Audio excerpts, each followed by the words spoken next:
इस तरह से ज़िमनी सेट की खुसूसियात को समझ लेने के बाद अब एक मज़ीद नए उन्वान को समझते हैं, जो है आफाकी सेट।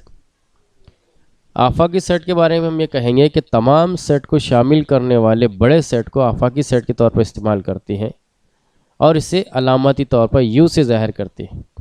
यानी आफाकी सेट ऐसा सेट होता है जो तमाम सेट में सबसे बड़ा होता है और बाकी तमाम के तमाम सेट उस सेट के ज़िमनी सेट होते हैं। और आफाकी सेट को आमतौर पर अलामती तौर पर अगर ज़ाहिर करना है या नाम देना है तो उसके लिए हम यू का इस्तेमाल करते हैं। इससे बाहर अरकान पर गौर नहीं किया जाता, यानी आफाकी सेट्स के से बाहर जितने भी अरकान होंगे उस पर हम गौर नहीं करते। आइए मिसाल की मदद से समझते हैं कि फ़र्ज़ कीजिए हमें दिया गया है तमाम आदात का सेट। अब तमाम आदात के सेट को अगर हम वैन खाके की मदद से ज़ाहिर करना चाहें तो हम इसे इस तरह से बनाएंगे। अब तमाम आदात के सेट में अगर हम देखें तो हमें तबई आदात का सेट भी हासिल होगा। उसी तरह से हम देखेंगे तो यहाँ पर हमें हासिल होगा मुकम्मल आदात का सेट।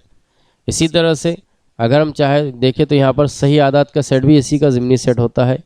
सही आदात के सेट में अगर हम देखें तो मस्बत आदात का सेट और मनफी आदात का सेट, ये भी इसके ज़िमनी सेट होगा।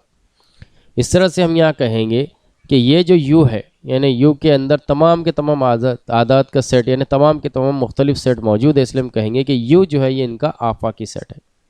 यानी अगर हम यहाँ कहें तो हम कह सकते हैं कि ए जो है ये ज़िमनी सेट है यू का। इसी तरह से सेट बी सेट यू का ज़िमनी सेट है। इसी तरह से सेट सी सेट यू का ज़िमनी सेट है।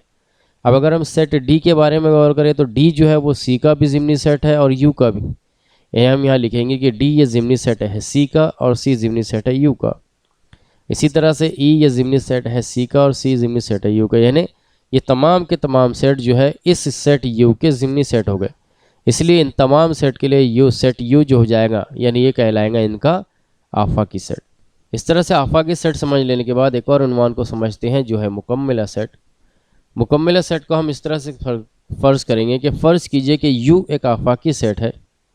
अगर बी ये ज़िमनी सेट हो यू के, यानी बी एक ऐसा सेट हो जो यू का ज़िमनी सेट हो, तो ऐसे तमाम अरकान जो सेट बी में मौजूद ना हो लेकिन आफाकी सेट में मौजूद हो, तो ऐसे अरकान को और ऐसे अरकान के सेट को हम कहेंगे बी का मुकम्मिला सेट। बी के मुकम्मिला सेट को बी कॉम्प्लीमेंट या बी डैश से ज़ाहिर करते हैं। आइए इस मिसाल के तौर पर समझते हैं कि फ़र्ज़ कीजिए कि हमें एक सेट इस तरह से दिया गया है यू, और अगर हम इसे वैन खाके की मदद से बनाना चाहें तो हम इसे इस तरह से बनाएंगे। अब यहाँ पर सेट यू में हम अरकान लिख लेते हैं तमाम के तमाम, जैसे कि हमने इससे पहले भी समझा था।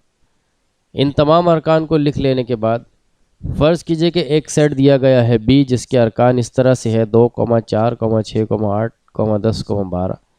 इसे वैन खाके के तौर पर ज़ाहिर करना चाहे तो हम यहाँ पर गौर कर रहे हैं कि सेट बी जो है वो यू में मौजूद है, यानी यू इनका आफाकी सेट हो गया और बी इसका ज़िमनी सेट हो गया। यानी हमें इस जैसा हमने यहाँ देखा था कि बी ज़िमनी सेट है यू के।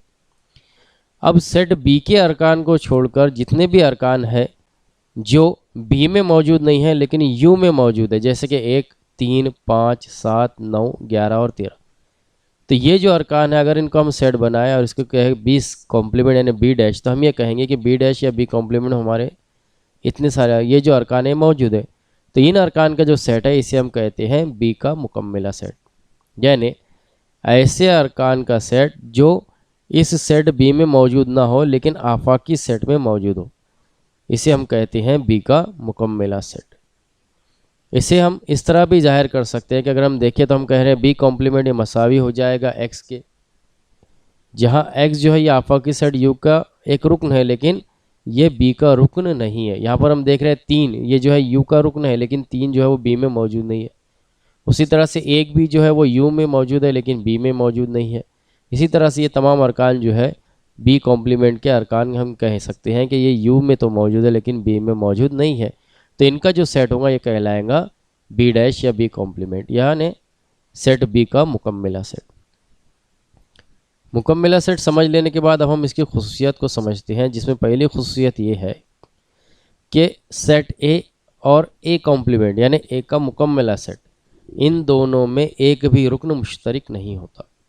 आइए इसे शक्ली तौर पर समझते हैं कि फ़र्ज़ कीजिए कि हमें एक आफाकी सेट दिया गया है U, और इस आफाकी सेट U में मुख्तलिफ़ अरकान मौजूद है। अब इन मुख्तलिफ़ अरकान के अगर हम देखें तो फ़र्ज़ कीजिए कि यहाँ पर एक सेट ए मौजूद है जिसके अरकान हमें नज़र आ रहे हैं, और अगर हम इस सेट ए का मुकम्मला सेट बनाना चाहें तो हम देख सकते हैं कि ये जो बाकी अरकान बच गए जो कि यू में मौजूद है लेकिन ए में नहीं मौजूद है, हम ये कहेंगे कि ये तमाम के तमाम अरकान जो होंगे वो ए के मुकम्मला होंगे ना ए डैश होंगे। अब अगर इन दोनों पर गौर करें तो हमें नज़र आ रहा है कि इन दोनों में कोई भी रुकन ऐसा नहीं है जो मुश्तरक यानी जो दोनों में भी मौजूद है, इसलिए हम ये कहेंगे कि ए और ए डैश इन दोनों में भी एक भी रुकन मुश्तरक नहीं होता। दूसरी खासियत यह है कि ए और ए कॉम्प्लीमेंट दोनों भी आफाकी सेट यू के ज़िमनी सेट होते हैं। यहाँ पर शक्ल में हमें नज़र आ रहा है कि यू आफाकी सेट यू में सेट ए भी मौजूद है और एक कॉम्प्लीमेंट भी यानी ए का मुकम्मला सेट भी मौजूद है, यानी हम कहेंगे कि ये दोनों भी जो है यू के ज़िमनी सेट है। तीसरी खासियत है कि आफाकी सेट का मुकम्मला सेट खाली सेट होता है।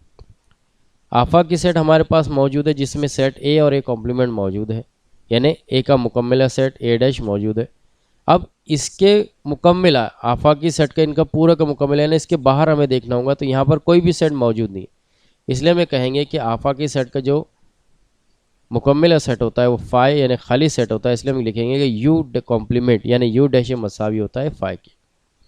इसी तरह से हम ये कहेंगे कि खाली सेट का मुकम्मला सेट आफाकी सेट होता है, यानी अगर हम खाली सेट देखा जाए तो ये आफाकी सेट से बाहर होगा और इसको छोड़कर जो हमें सेट मिलेगा वो हमें मिलेगा यू यानी आफाकी सेट, तो इसलिए हम कहेंगे कि फ़ाई कॉम्प्लीमेंट या फ़ाई डैश मसावी होता है यू के। इस तरह से आज के इस वीडियो में हमने वैन खा का ज़िमनी सेट की खुसूसियात, मुकम्मला सेट और मुकम्मला सेट की खुसूसियात को समझा। अगले वीडियो में हम इन उन्वानात पर मबनी मश्की सवालात को हल करेंगे।